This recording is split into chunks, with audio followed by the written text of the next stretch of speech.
আসসালামু আলাইকুম এভরিওয়ান। আমি ঢাকাইয়া ভাই, ঢাকাইয়া ব্লগ থেকে।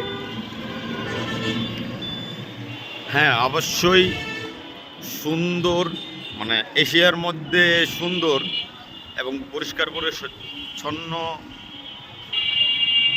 শহর যে রাজশাহী, এটার কোনো বিকল্প নাই।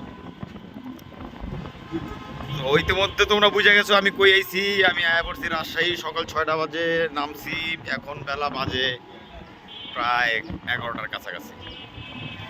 আজকে আর্জেন্টিনা ভার্সেস কলম্বিয়ার খেলা ছিল, ওই বিজয় উল্লাস তো একদিন আগে থেকে ছিল আমগো। ওই বিজয় উল্লাস করতে করতে করতে করতে আজকে রাজশাহীতে এসে পড়ছি। তো আজকে যাইছিলাম রাজশাহী ভাই বাজারের লগে উল্লাস করুম। তো রাজশাহী ভাই বাজার উল্লাস করতে রাজশাহীতে চাই নাই।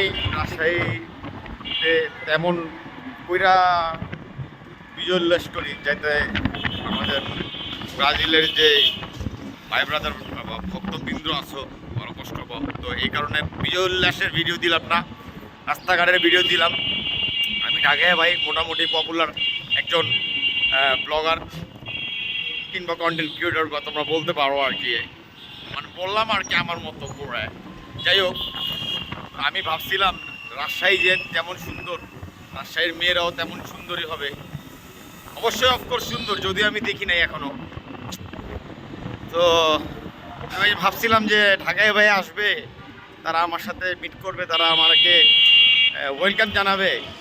তো ওই পাইলাম না। তো তোমরা মনে মন কে বুঝলাম না কিছু।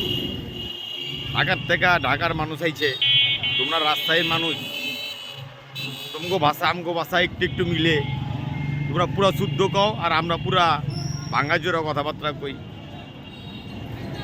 যাক, কথা এটা না, কথা হইল গিয়া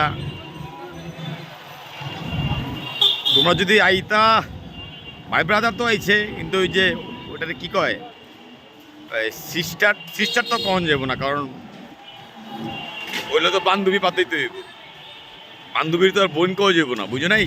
তোমরা যদি আইতা তোমাগুলোকে বিজয় উল্লাস করেন যেত। যাই হোক, ব্যাপার না।